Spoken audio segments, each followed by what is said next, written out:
বঙ্গোপসাগরে সক্রিয় মৌসুমী বায়ু এবং উত্তর বঙ্গোপসাগরে সৃষ্ট গভীর সঞ্চরণশীল মেঘমালার কারণে 13 এবং 14 জুলাই দেশজুড়ে তীব্র বৈরী আবহাওয়া বিরাজ করবে।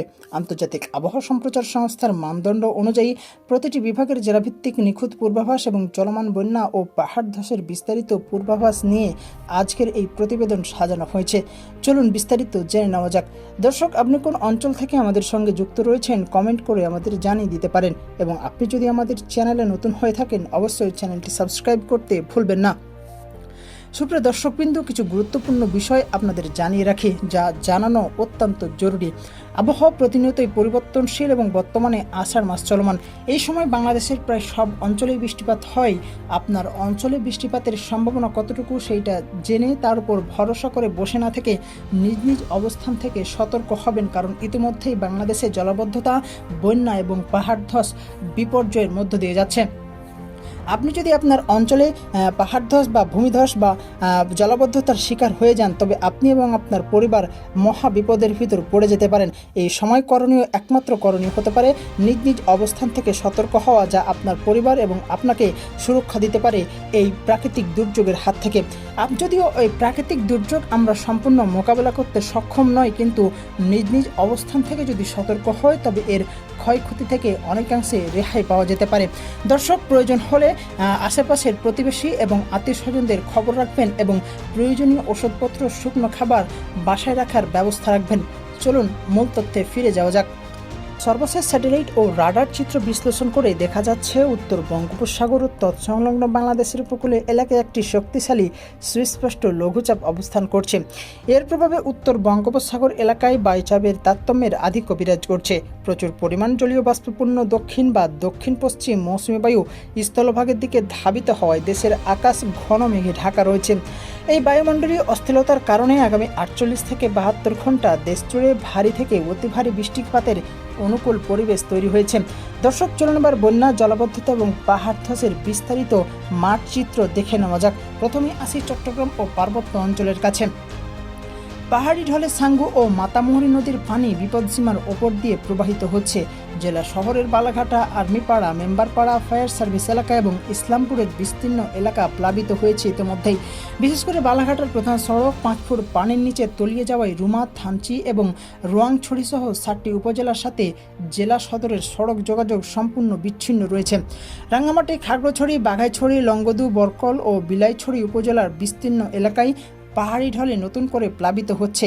কাপ্তাই হ্রদের পানির স্তর আশঙ্কাজনকভাবে বাড়ছে। টানা বৃষ্টিতে মাটি নরম হয়ে যাওয়ায় পাহাড় ধসের চরম ঝুঁকি তৈরি হয়েছে। ঝুঁকিপূর্ণ এলাকা থেকে ইতিমধ্যে 40টি আশ্রয়কেন্দ্রে 3,500-এরও বেশি মানুষকে সরিয়ে নেওয়া হয়েছে। পেকুয়া, চকরিয়া ও উখিয়ার নিচু এলাকায় জোয়ারের পানি ও বৃষ্টির পানিতে জলমগ্ন। উখিয়া এবং টেকনাফের রোহিঙ্গা ক্যাম্পগুলো পাহাড় ধসের ঝুঁকি অত্যন্ত বেশি। দর্শক, সিলেট এবং সুনামগঞ্জ অঞ্চলে কি পরিস্থিতি সেটাও জেনে নেওয়া যাক। সুরমা কুশিয়ারা নদীর পানি ক্রমাগত বৃদ্ধি পাওয়ায় নিম্নাঞ্চলে বন্যা পরিস্থিতি তৈরি হয়েছে। কুশিয়ারা নদী ইতিমধ্যে মারকুলি ও ফেঞ্চুগঞ্জ পয়েন্টে বিপদসীমার ওপর দিয়ে প্রবাহিত হচ্ছে। জকিগঞ্জ, কানাইঘাটা ও গোয়াইনঘাট উপজেলার বিস্তীর্ণ চরাঞ্চল এবং রাস্তাঘাট প্লাবিত হয়েছে। ভাদাই মশাজন এলাকায় খোয়াই নদী প্রতিরক্ষা বাঁধে তীব্র নদী ভাঙন দেখা দিয়েছে। বাল্লা পয়েন্টে খোয়াই নদী এবং মৌলভীবাজারে মনু নদী বিপদসীমা অতিক্রম করেছে। এছাড়াও কংস ও সোমেশ্বর নদীর পানি বৃদ্ধির ফলে কলমাকান্দা ও দুর্গাপুর উপজেলায় নিম্নাঞ্চল প্লাবিত হয়ে তীব্র জলাবদ্ধতার সৃষ্টি হয়েছে। দর্শক, ভোলা ও উপকূলীয় অঞ্চলের কি অবস্থা সেটাও আমরা এই আপডেটে আপনাদের জানাতে চলেছি। মনপুরা ও চরপেশন দ্বীপে টানা বৃষ্টি এবং জোয়ারের অস্বাভাবিক পানির কারণে তীব্র জলাবদ্ধতা তৈরি হয়েছে। চরাঞ্চল সহ বিভিন্ন ইউনিয়নের প্রায় 20,000 মানুষ পানিবন্দী অবস্থায় চরম খাদ্য ও স্যানিটেশন সংকটে ভুগছেন। দর্শক, এবার চলুন আরও বিস্তারিত তথ্যে যাওয়া যাক, অর্থাৎ জেলাভিত্তিক তথ্যটি জেনে নেওয়া যাক। কোন অঞ্চলে বৃষ্টিপাতের সম্ভাবনা কতটুকু, কোন অঞ্চল বিপদসীমার ভিতরে রয়েছে এবং দিনের কোন সময়ে আঘাত হানতে পারে কোন জেলায়। প্রথমে আসছি চট্টগ্রাম ও সিলেট বিভাগের কাছে। এটা সর্বোচ্চ ঝুঁকিপূর্ণ অঞ্চল। এখানে চট্টগ্রাম, কক্সবাজার, রাঙ্গামাটি, খাগড়াছড়ি, বান্দরবান এবং সিলেট বিভাগের সিলেট, সুনামগঞ্জ, মৌলভীবাজার ও হবিগঞ্জ জেলায় 13 থেকে 14 জুলাই টানা অতি ভারী বজ্রসহ বৃষ্টির প্রবল সম্ভাবনা রয়েছে। এই অঞ্চলটিতে বৃষ্টিপাতের সম্ভাবনা প্রায় 90 থেকে 95% এবং সম্ভাব্য বৃষ্টিপাতের পরিমাণ 100 থেকে 200 মিলিমিটার বা তারও বেশি হতে পারে। দিনের যে কোনো সময় বিশেষ করে শেষ রাত থেকে দুপুর পর্যন্ত একটানা তীব্র বৃষ্টিপাত হওয়ার সম্ভাবনা রয়েছে। ঢাকা এবং ময়মনসিংহ বিভাগের ঢাকা, গাজীপুর, নারায়ণগঞ্জ, মুন্সিগঞ্জ, নরসিংদী, টাঙ্গাইল এবং ময়মনসিংহ বিভাগের ময়মনসিংহ, শেরপুর ও নেত্রকোনা জেলায় মাঝারি ধরনের ভারী থেকে অতি ভারী বৃষ্টি হতে পারে। ঢাকা শহরের নিচু এলাকায় সাময়িক জলাবদ্ধতা সৃষ্টি হতে পারে। বৃষ্টিপাতের সম্ভাবনা রয়েছে 75 থেকে 85% এবং সম্ভাব্য পরিমাণ 50 থেকে 85 মিলিমিটার। প্রধানত মাঝরাত থেকে সকাল এবং বিকেলের দিকে বৃষ্টির তীব্রতা বেশি থাকতে পারে। বরিশাল এবং খুলনা বিভাগে বৃষ্টিপাতের সম্ভাবনা রয়েছে 80 থেকে 90%।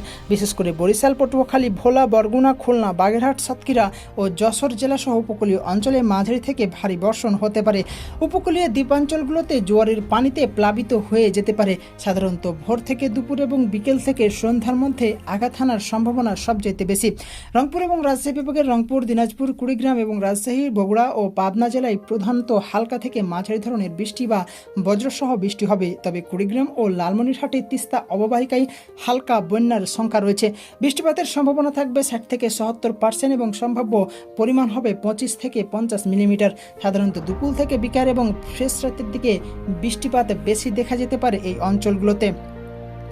লঘুচাপের প্রভাবে উত্তর বঙ্গোপসাগর ও বাংলাদেশের উপকূলীয় এলাকায় ঝড়ো হাওয়া বয়ে যাওয়ার আশঙ্কা। চট্টগ্রাম, কক্সবাজার, মোংলা ও পায়রা সমুদ্র বন্দরকে 3 নম্বর স্থানীয় সতর্ক সংকেত দেখিয়ে যেতে বলা হয়েছে। উত্তর বঙ্গোপসাগরে অবস্থানরত মাছ ধরা নৌকা ও ট্রলার সমূহকে পরবর্তী নির্দেশ না দেওয়া পর্যন্ত উপকূলের কাছাকাছি থেকে সাবধানে চলাচল করতে বলা হয়েছে। গভীর সাগরে বিচরণ সম্পূর্ণ নিষিদ্ধ। এছাড়াও চট্টগ্রাম ও সিলেট বিভাগে অতি ভারী বৃষ্টির কারণে পাহাড়ি ঢল, আকস্মিক বন্যা এবং বজ্রপাতের তীব্র ঝুঁকি রয়েছে। ভারী বৃষ্টির কারণে বন্যা কবলিত এলাকায় কিছু শিক্ষা প্রতিষ্ঠান সাময়িক ক্লাস বা পরীক্ষা স্থগিতের সিদ্ধান্ত স্থানীয় প্রশাসন নিতে পারে। তাই শিক্ষার্থী ও অভিভাবকদের স্থানীয় সংবাদে নজর রাখতে অনুরোধ করা হচ্ছে।